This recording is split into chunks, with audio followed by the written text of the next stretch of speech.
ating mga kabataan upang ang ating kultura at ang ating sining ma-revive ito, ma-reinvent ito at mabigyan ng isang bagong mukha na kung saan ito yung puso ng ating bayan, ng ating bansa, ang maharlikang Pilipinas. Ang Pilipinas ay isang bansang puno ng kulay, musika at kasayahan. Sa bawat sulok ng ating arkipelago, isinasabuhay natin ang mayamang tradisyon at kultura sa pamamagitan ng ating mga pista. Ngayong taon, ipinagdiriwang natin ang ika-12 National Performing Arts Fun Fiesta sa Pilipinas, kasama ang PACES, ang pamilyang nagkakaisa para sa sining at talento. Simula ang Fun Fiesta sa Pilipinas in the year 2013. Ito ay unang nangyari sa lungsod ng San Fernando dito sa probinsya ng La Union.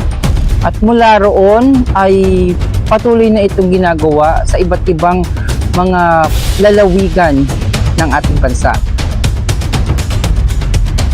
Ang PACES ay nagbibigay ng oportunidad hindi lamang para sa akin ngunit sa ibang estudyante rin upang maipakita ang aming talento at pagmamahal sa kultura sa pamamagitan ng mga aktibidad.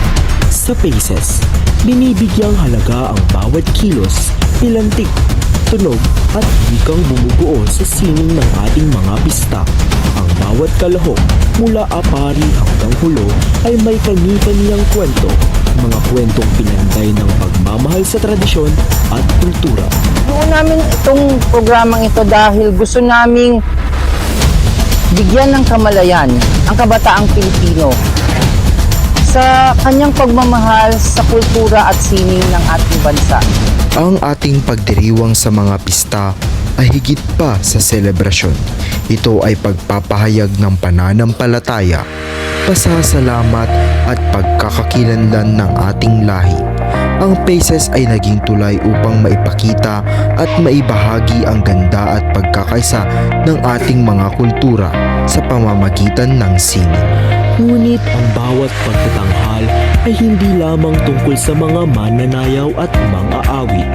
Ito rin ay kwento ng pagkakaisa ng mga guro at tagapagsanay na walang sawang sumusuporta. Sa PACES, natutunan nating mas mahalaga ang pagkakapit-bisig kaysa sa tagumpay. I'm Ruth Aloysia Pandillo, former student of Don Eulogio de Guzman Memorial National High School. Sobrang sana ang pinaging karanasan sa Fun Fiesta sa Pilipinas 2023. Ang totoo niya nalaman ko lang tungkol sa short film competition na ito nang ginanapan ko ang karakter ni Alma, isang magdamil ng mga banga. Ang damila ay terminong Ilocano ng ibig sabihin ay paghubog, na isa din sa mga naging highlight ng aking taon. Ang FFP ang isa sa mga dahilan kung bakit natutuklasan at mahuhulma ang bawat talento ng kabataang Pilipino. And I am here to share my experiences sa Fun Fiesta sa Pilipinas.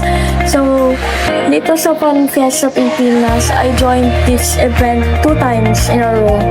Noong 2022 and noong 2023. All in all, Fun Fiesta sa Pilipinas gave me the mind to think more about our culture na bilang mga estudyanteng Pilipino is dapat lang napahalagaan pa natin yung kultura natin. Pagsikat ng araw, babangon, sabay-sabay ako. Isa sa mga lumahok noon sa Fun Fiesta ay si Melesio, isang estudyante ng Don Eulogio. Masaya ako dahil naging parte akong sining laktaw at nabos nito ang aking confidence. Kung saan itinampok siya sa Sining Lantaw Dokumentaryo 2024, kung saan marami sa manonood ay na-inspire at sila rin ang naging kampiyon.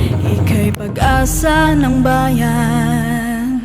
Ang layunin namin na bilang isang coach ay para maipakita ng mga mag-aaral ang kanilang talento at ibigay nila yung potential nila sa larangan ng sining.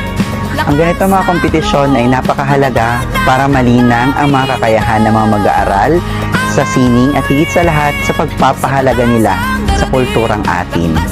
Sa pagtatapos ng bawat awit at sayaw, Hindi lang talento ang ipinakita, ipinamalas din ang pagmamalaki sa pagiging Pilipino.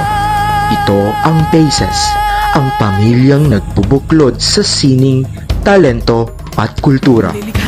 Ang Panfiesta para sa akin ay pagdiriwang ng mga kultura at mga tradisyon ng ating ng mga Pilipino. Ang Fun Fiesta ay isang makulay na pagdiriwang kung saan sinisimbolo nito ang kulturang Pilipino. Para sa akin, ang Fun Fiesta ay higit pa sa isang kompetisyon sapagkat ito ay pagsasama-sama ng mga iba't ibang mga mag-aaral at mga guro mula sa iba't ibang panig ng Pilipinas para may pagmalaki kung ano ang kanilang sariling may pagmamalaki sa kanilang lugar. Ito ang awit sa kabataang Pinoy. Ipapakita ang galing at ating tibayin. Man ay yumao, mawala at lumipas, masasabi kong naganap ko, nagawa ko ang mga bagay na nais kong mangyari at mapalaganap para sa kultura at sining ng Pilipinas.